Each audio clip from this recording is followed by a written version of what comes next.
नमस्कार दोस्तों, स्वागत है आप सभी का अल्टीमेट क्लासेस में।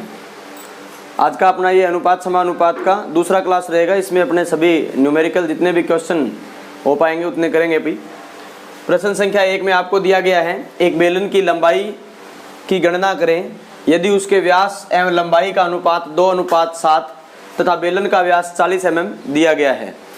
इस प्रकार के चित्रीय प्रश्न आपको प्रश्न में दिए जाएंगे। इसमें आपको क्या करना होगा, सबसे पहले आपको ये देखना है कि आपको स्टेटमेंट क्या दिया गया है। बेलन की लंबाई की गणना करनी है, इसका मतलब आपको L का मान जो है वो ज्ञात करना है, कैपिटल L, जिसे बेलन की लंबाई, ये एक बेलनाकार छड़ दी गई है या सिलेंडर दिया गया है। यदि इसके व्यास एवं लंबाई का अनुपात 2:7 है। व्यास और लंबाई, हमें दो चीज़ें दी गई है, एक तो दिया गया है व्यास और अनुपात में दिया गया है क्या, लंबाई। व्यास और लंबाई का अनुपात कितना दिया गया है हमें, 2:7। मतलब व्यास 2 तो लंबाई 7। अगर व्यास 4 करेंगे तो लंबाई कितनी हो जाएगी, 14 हो जाएगी। यानी इसी समान अनुपात में बढ़ता जाएगा। ये इसका एक अनुपात दिया गया है व्यास और लंबाई का। अब या तो आपको व्यास की वैल्यू दी गई होगी या लंबाई की वैल्यू दी गई होगी। अब इनमें अगर अपने देखें कि बेलन का व्यास 40 mm है, यहाँ जो बेलन का व्यास दिया गया है ये mm में दिया गया है, यहाँ जो व्यास दिया गया है ये अनुपातिक रूप में दिया गया है। जबकि यहाँ बेलन का व्यास हमें कितना दे रखा है, 40 mm, जबकि यहाँ व्यास कितना दिया हुआ है, 2। ये भी व्यास है और ये भी क्या है, हमारा इसका व्यास है यानी डायामीटर है। दोनों को हम बराबर रख देंगे। अनुपातिक रूप में जो व्यास दिया गया है वो कितना दिया गया है, 2, और mm में जो व्यास दिया गया है वो कितना दिया गया है हमें, 40। क्योंकि ये भी व्यास है और ये भी व्यास है तो दोनों को हम बराबर रख सकते हैं। व्यास के बराबर हमने इस व्यास को रखा है, दिया गया डाटा जो है इसके अकॉर्डिंग हमने ये स्टेटमेंट लगा दिया। यानी 2 का मान जो है वो क्या है, 40 है। 1 का मान कितना हो जाएगा, 20। 2 बराबर 40, तो 1 का मान निकाल लेंगे। कैसे, इस 40 में 2 का भाग दोगे तो कितना आ जाएगा, 1 का मान आ जाएगा कितना, 20।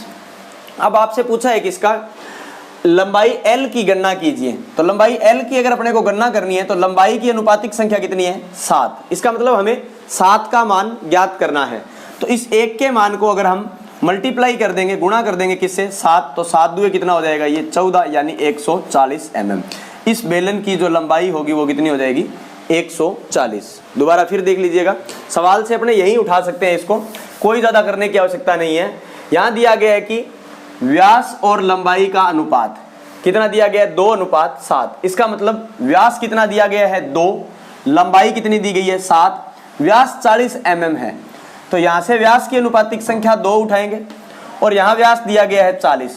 2 बराबर 40 मतलब 1 बराबर 20। लंबाई पूछी और लंबाई की अनुपातिक संख्या कितनी है, 7, तो 20 का गुणा कर देंगे 7 से तो कितना आ जाएगा, 7 दूनी 14। दिया गया क्या था, 2 बराबर है 40 के, क्योंकि ये भी व्यास है, अनुपातिक रूप में दिया गया है और ये mm में दिया गया है। दोनों को बराबर रखेंगे, 1 का मान निकालेंगे। फिर किसका पूछा है, लंबाई, और लंबाई की अनुपातिक संख्या क्या दी गई है उससे गुणा कर देंगे। ऐसा ही एक प्रश्न और दिया गया है यहाँ पर, यदि किसी टेपर का बड़ा व्यास तथा लंबाई में अनुपात, ये एक टेपर पोर्शन है, टेपर पार्ट है, या मैं यूँ कह सकता हूँ कि इस प्रकार का एक शंकुआकार भाग था, टेपर है। इसकी जो ये लेंथ है, यहाँ ये लेंथ, इसे बड़े L से लिखा गया है, ये डायामीटर है, इसे D से लिखा गया है। जिनका आपको अनुपात दिया गया है, D/L दिया गया है, 1:10 दिया गया है। यानी यहाँ से D/L, इनमें से या तो D की वैल्यू दी गई होगी या L की वैल्यू आपको दी गई होगी।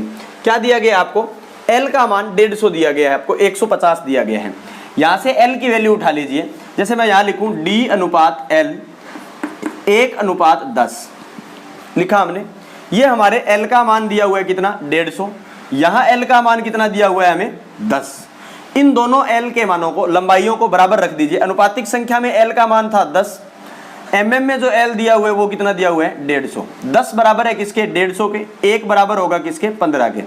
जब इसका मान निकालेंगे भाग में चला जाएगा, कैंसिल हो जाएगा। 1 बराबर 15 के। किसका पूछा है, डायामीटर का। तो D की अनुपातिक संख्या क्या है, 1। तो 15 को जब आप गुणा करेंगे 1 से ही, तो आंसर कितना आ जाएगा, 15 ही होगा आपके पास।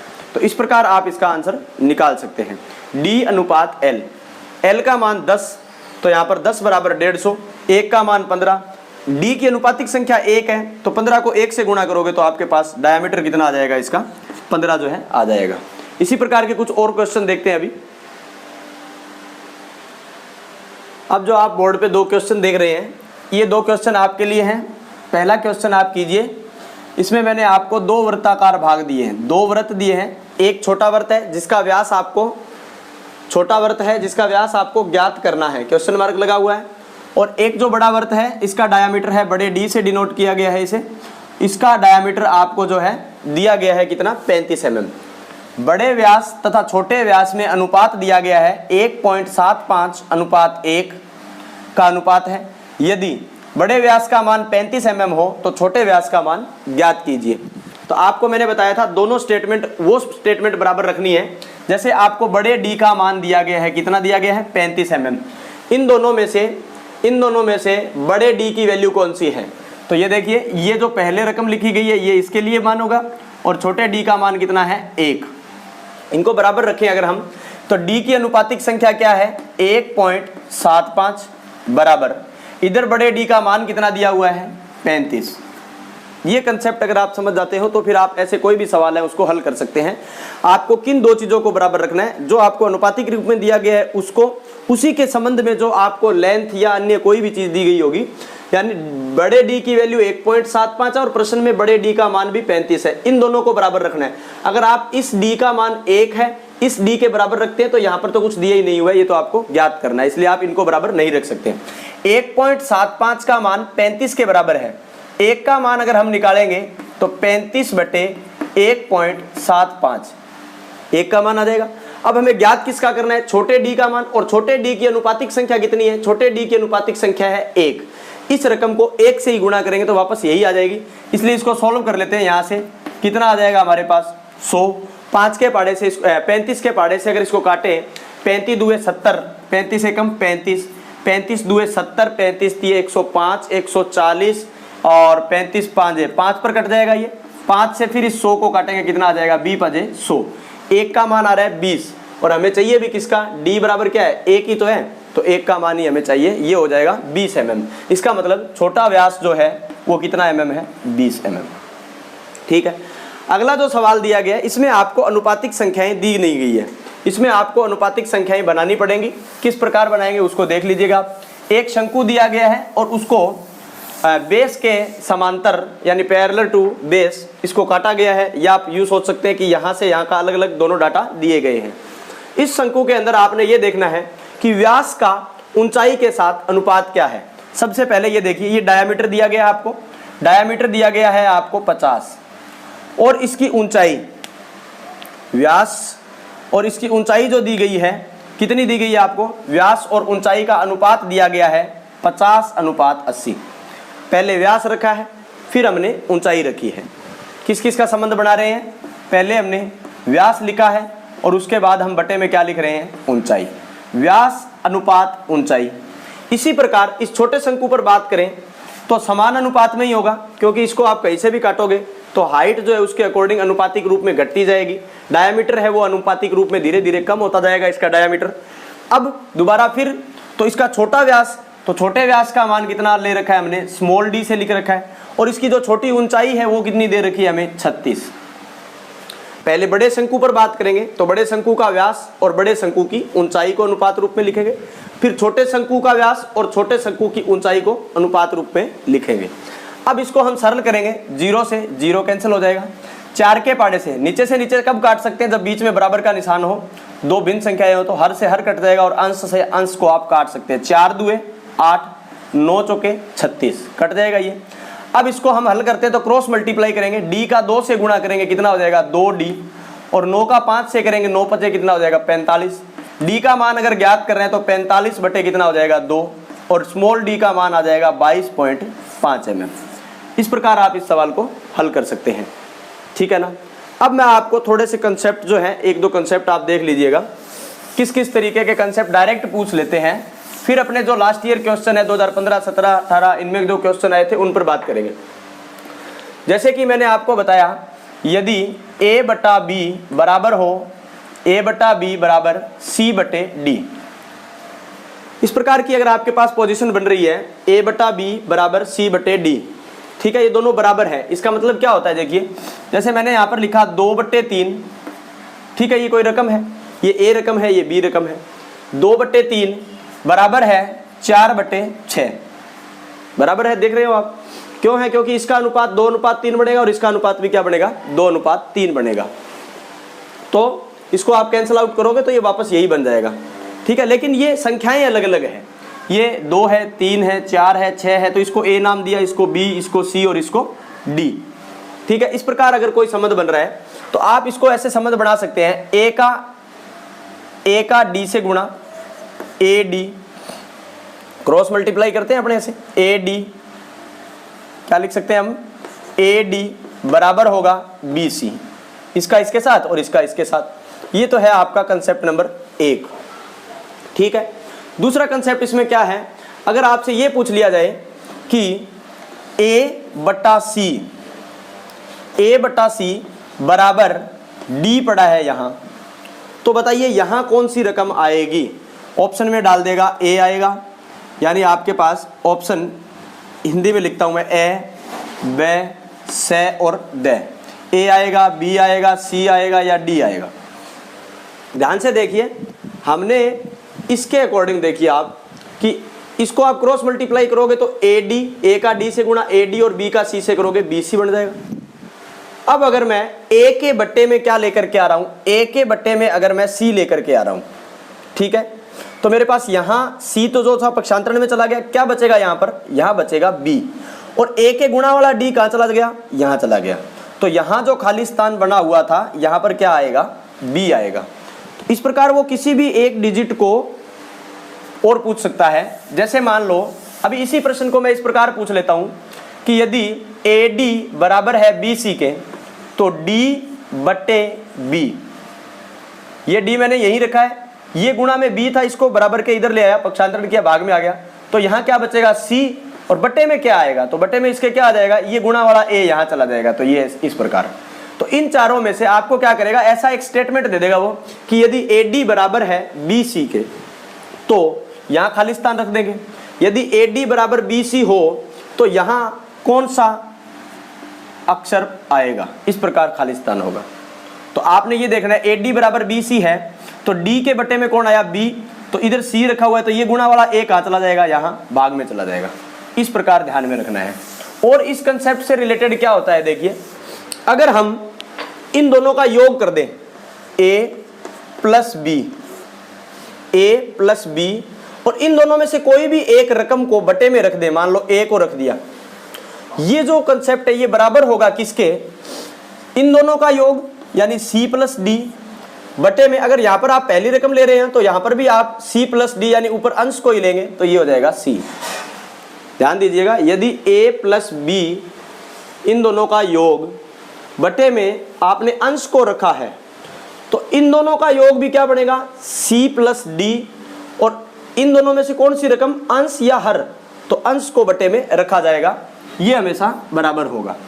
इसी को दूसरे तरीके से हम और कैसे लिख सकते हैं? या लगा करके हम ऐसे लिखेंगे, यदि दोनों का योग ए प्लस बी बटे में अगर हम रखें बी, ए की जगह क्या रखें? इस बार बी रखें, तो यहां रिजल्ट क्या बनेगा?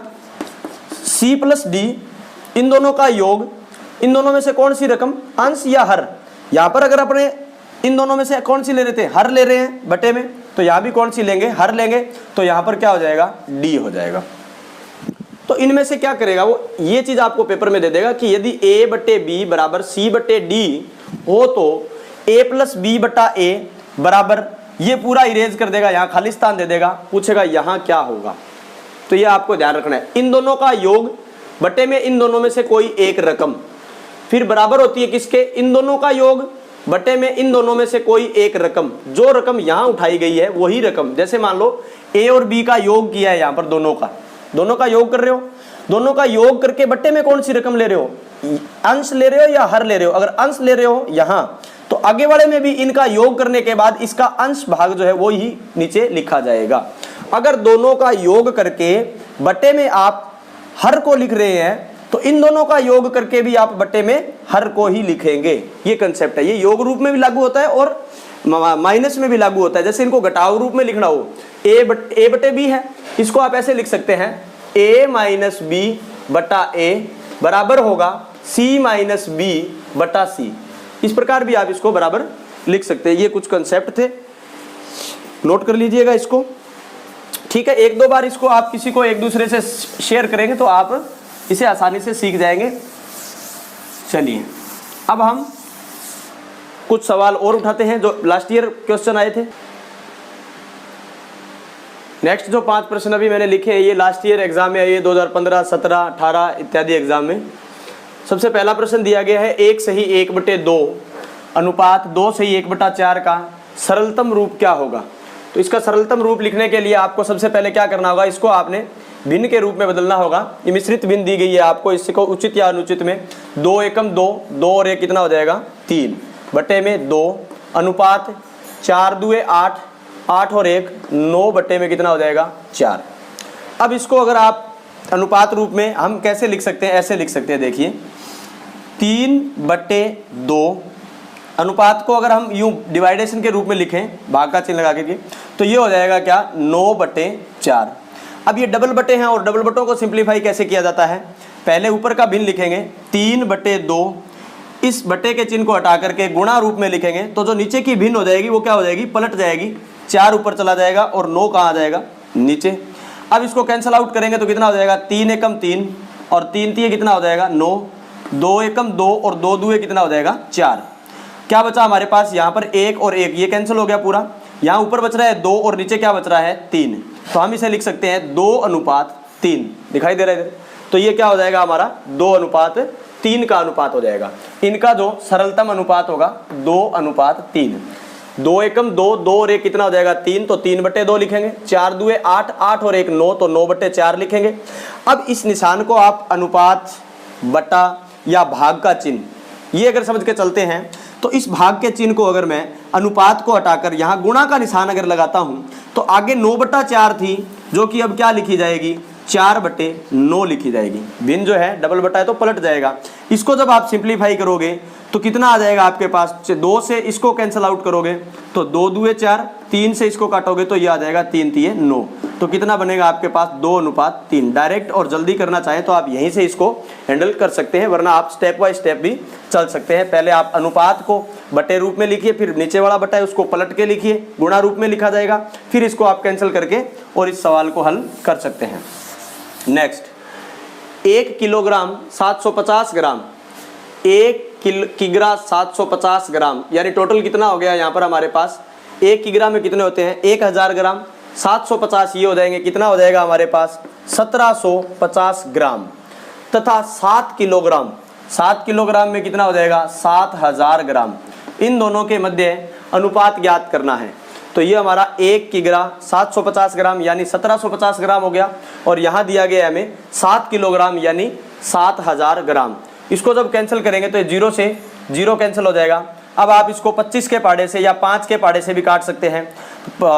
ज़्यादा इजी कौन सा रहेगा आपको, देखिए 25 के पाड़े से अगर काटते हैं तो ये हो जाएगा अपना कितना 25 सत्ते 25 सिक्के 150 और 25 सत्ते 175 हो जाएगा। यहाँ अगर 25 के पाड़े से काटना चाहें तो इजी देखो 7 × 100 700 होता है। 25 के पाड़े से इसको काटेंगे तो 25 चौके कितना हो जाएगा 100, 4 सत्ते कितना हो जाएगा 28। अगर इस तरीके से नहीं दिमाग में आ रहा है तो दोबारा चेक कर लीजिएगा इसको, अभी आगे और कट सकता है। ये 7:28 है यानी 1:4, 7 एकम 7, 7 चौके 28। इस प्रकार आप इसको कैंसिल आउट कर सकते हैं। तो देखिए ध्यान से 0 से 0 कैंसिल हो गया, 25 सत्ते 150, 25 सत्ते 175 और 25 से अगर इसमें भाग करेंगे तो ये 7 × 100 लिख सकते हो इसको। अब 100 को 25 से काटना बिल्कुल आसान है, 25 चौके 100, 7 चौके 28। अगर आप इसको इस तरीके से भी नहीं काटना चाहिए तो यूं काट सकते हैं। देखिए इसको मैं लिख देता हूं क्या 7 × 100 700। यहाँ 25 से काटा था, 25 से इसको काटोगे 25 चौके कितना हो जाएगा 100। अब 4 × 7, 7 × 4 या 4 × 7 इसके साथ कट रहेगा, यहाँ से 7 से 7 कैंसिल हो जाएगा, 1:4। कैसे मर्जी आप इसको सिंप्लीफाई कर लीजिए, वो आपकी इच्छा है, आंसर वही होगा। बस अगर आप कंपटीशन एग्जाम में बैठे तो थोड़ा जल्दी कीजिए, और अगर आप ITI का एग्जाम कर रहे हैं तो आपको कोई दिक्कत नहीं होगा, आराम से, बिल्कुल काफ़ी टाइम होता है इसमें। अब जो क्वेश्चन दिया गया है ये क्वेश्चन ऐसा रेलवे के एग्जाम में बहुत बार पूछा जाता है। A/B अगर 2:3 तथा B/C 4:5 हो तो A/B/C ज्ञात कीजिए। इस प्रकार के सवालों को आप 2 तरीके से हल कर सकते हैं। देखिए जिस तरीके से आपको अच्छा लगे वैसे कर सकते हैं। आपको दिया गया है A/B और इसी के जस्ट नीचे लिखेंगे b अनुपात c, b को b के नीचे ही लिखेंगे। यानी आपने क्या करना है, पहले हमें दिया गया था 2:3, अगली रकम जो दी गई है वो दिया गया है 4:5। अब सरल कैसे करेंगे, ये जो बाहर वाली रकमें दिखाई दे रही है आपको, a का b से पहले गुणा करेंगे, यानी किसका किससे गुणा करेंगे, a का b से। फिर ये दोनों बीच वाली रकम दिख रही है b, और यहां भी क्या दिख रहा है b, इन दोनों रकमों को आपस में गुणा करेंगे। फिर इस b का इस c से, यानी दाएं हाथ की तरफ आउटर जो रकम दिखाई दे रही है, बाएं हाथ की तरफ और बीच की रकम। अब अगर यही कंसेप्ट यहां देखना चाहें तो 2 का गुणा होगा किसके साथ, 4 के साथ, तो 4 दूए कितना हो जाएगा 8, अनुपात का चिन्ह लगाएंगे। उसके बाद में हमें इन दोनों बीच वाली रकमों को आपस में गुणा करना है, तो 4 3 कितना हो जाएगा यहां पर हमारे पास 12, और इनका अगर गुणा करेंगे आपस में तो 5 का गुणा 3 से करोगे तो कितना हो जाएगा 5 3 15। तो इस प्रकार इसको आप सरल कर सकते हैं, 8:12:15। अगर ये किसी एक पहाड़े में आते हैं तो आप इसको और सिंप्लीफाई कर सकते हैं, अरना आपका यही आंसर होगा। इसी का अगर आप दूसरा मेथड देखना चाहें तो कैसे देख सकते हैं आप इसको, आपको रकम दी गई थी 2:3, a अनुपात b, दोबारा स्टार्ट कहां से हो रहा है, b अनुपात c, तो b के नीचे ही b वाली रकम रखें, इस बात का आप ध्यान में रखें, 4:5।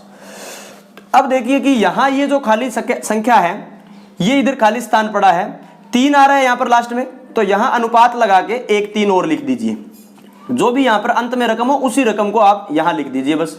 और ये 4 है, यहां एक खाली स्थान पड़ा है, तो इसकी जगह पर यहां भी क्या रख दीजिए, 4 और लिख दीजिए। अब आप इसको ध्यान से देखिए, इनका सभी का आपस में गुणा करवा दीजिए, इसका इससे गुणा करवा दीजिए, 4 दूए 8, इसका इससे करेंगे 4 3 12, इसका इससे करेंगे 5 3 15, 8:12:15। सवाल वही है, सिर्फ आपका तरीका चेंज है, कितनी भी रकम दी गई हो, कैसे भी दी गई हो, आप इस प्रकार हल कर सकते हैं। ये एक सवाल मैंने आपके लिए लिखा है यहाँ पर, आप इसको हल कीजिए। इसमें a अनुपात b अनुपात c नहीं पूछा गया है, इसमें डायरेक्ट a का c से पूछा गया। अब इसी सवाल में अगर मैं आपसे ये कह दूं कि a अनुपात c बताइए, तो a की अनुपातिक संख्या क्या है 8, c की अनुपातिक संख्या क्या है 15, तो a अनुपात c अगर पूछा जाए तो 8:15 आपका आंसर होगा। अगर आपसे इसी सवाल में b अनुपात c पूछा जाए तो ये दोनों आप इसका आंसर हो जाएगा। तो इस प्रकार जो भी पूछा जाए उसको आप ध्यानपूर्वक पढ़ करके और इसे हल कर सकते हैं। और इसके बाद जो नेक्स्ट जो सवाल है आपने कर लिया होगा, दिया गया a अनुपात b 5:7, मैं लिखूंगा यहाँ पर 5:7। इसके बाद में b अनुपात c दिया गया है कितना 3:5। ध्यान इस बात का रखें, ये a अनुपात b है तो b से ही ये वापस स्टार्ट हो रही है, तो उसके नीचे ही लिखेंगे, ध्यान रखना है। अब अगर इसको हम सिंप्लीफाई करें तो अगर इस खाली स्थान को भरें यहाँ पर, तो यहाँ हो जाएगा 7 अनुपात, इधर 3 है तो इधर भी कितना लिखेंगे 3। अब ये देखो पूरा एकदम जैसे जोड़ घटाव करते हैं ऐसी रकम बन गई हमारे पास। 5 3 कितना हो जाएगा यहाँ पर 15, 7 दूनी 14, 7 3 21, और 7 5 कितना हो जाएगा यहाँ पर 35। अगर ये किसी एक पहाड़े में आ रहे हैं तो ठीक है, अन्यथा यही आपका क्या होगा आंसर होगा। a अनुपात b अनुपात c मिलेगा आपको।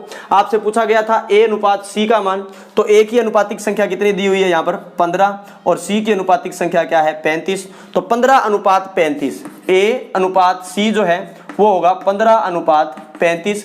ये 5 के पहाड़े से कट सकते हैं, 5 3 15 और 5 7 35, यानी 3:7 जो है इसका आंसर होगा। तो इस प्रकार इसको आप हल कर सकते हैं। नेक्स्ट प्रश्न देखेंगे। अगले प्रश्न में आपको दिया गया है एक 100 मीटर लंबी रस्सी को 2 भागों में काटा जाता है। टोटल रस्सी की लंबाई कितनी है, ये एक रस्सी है, इसका टोटल लंबाई है 100 मीटर। इस तरह है एक भाग कुल लंबाई का 2/5वां भाग है। एक भाग मान लो इसको यहां से काट दिया, यहां से कहीं से भी इसको बीच में से काट दिया, तो ये जो टुकड़ा है ये टोटल लंबाई का 2/5। 2/5 होने का मतलब ये है कि जो टुकड़ा है वो 2 भाग है और कुल जो है ये 5 भाग के बराबर है। ठीक है, यानी कुल क्या है 5 और टुकड़ा जो कटा है वो कितना है 2 भाग। कुल लंबाई का 2/5 भाग। इस तरह है एक भाग कुल लंबाई का, इसमें 2 चीजें आ रही है, ध्यान से देखो, एक भाग आ रहा है और एक कुल लंबाई आ रही है। एक भाग कुल लंबाई का, एक भाग कुल लंबाई का मतलब क्या हुआ कि ये जो एक भाग है ये ऊपर वाला डिजिट है, कुल लंबाई है वो कितनी है 5 है। तो इसको अगर 2/5 लिखूं मैं या 2:5 लिखूं तो भी कोई फर्क नहीं पड़ेगा इस पर। अब इनमें से ये देखो आपको टुकड़े की लंबाई दी गई है या कुल लंबाई दी गई है, तो यहां लिखा है एक 100 मीटर लंबी रस्सी, यानी ये जो 100 मीटर है ये रस्सी की कुल लंबाई है। 100 मीटर जो है वो रस्सी की कुल लंबाई है और यहां पर अनुपातिक रूप में कुल लंबाई कितनी दी हुई है 5। इसका मतलब 5 बराबर है किसके 100 के। 5 बराबर है 100 के तो 1 बराबर होगा किसके 20 के। आपको चाहिए टुकड़े की लंबाई, टुकड़े की अनुपातिक संख्या कितनी है 2। 1 का मान 20 तो 2 का मान कितना हो जाएगा 40। तो एक टुकड़ा तो हो गया कितना 40 मीटर का। अगर ये टुकड़ा 40 मीटर का है तो दूसरा टुकड़ा कितने का हो जाएगा 60 मीटर का। टोटल रस्सी कितनी है 100। अब दूसरे की निकालनी है, मान लो 1/2 है, कुल कितना है 5 है, तो दूसरा कितना पड़ेगा 5 - 2 करोगे 3 बढ़ जाएगा। 1 का मान 20 है तो 3 का मान अगर निकालेंगे तो 20 दूनी 40, 20 दिए कितना हो जाएगा 60। ऐसे भी निकाल सकते हो। बाकी आपके पास टोटल लंबाई 100 है, एक 40 आ गई तो दूसरा कितना होगा 60 होगा। दोबारा ध्यान देखेंगे इस सवाल को। आपको यह दिया गया है कि एक 100 मीटर लंबी रस्सी है और उसको काटा जाता है तो उसके अंदर जो एक भाग है वो कुल लंबाई का 2/5वां भाग है। एक भाग कुल लंबाई का, इसका मतलब ये हुआ ये जो भाग है ना ये 2 है, कुल लंबाई रस्सी की कितनी है 5 है, 2:5 यानी 2 टुकड़े की लंबाई है और अगर टुकड़ा नहीं हो पूरी जोड़ दी जाए तो टोटल कितनी हो जाएगी 5। अब ये जो कुल लंबाई 5 है ये हमारी जो कुल लंबाई मीटर में दी गई है ये 100 के बराबर है, ये अनुपात रूप में ये मीटर में दी गई है। 1 का मान कितना आ जाएगा 20 आ जाएगा। एक भाग, तो एक भाग की अनुपातिक संख्या 2 है इसलिए इसको 2 से गुणा करोगे तो एक टुकड़ा 40 मीटर आ जाएगा तो दूसरा टुकड़ा कितना आ जाएगा 60 मीटर होगा। Have a nice day from my side. आज के लिए इतना ही दोस्तों। अनुपात समानुपात से संबंधित किसी भी प्रकार का कोई सवाल अगर आपने समझना हो तो आप मुझे कमेंट बॉक्स में डाल दीजिएगा, मैं आपको उसका फुली सॉल्यूशन प्रोवाइड करवा दूंगा।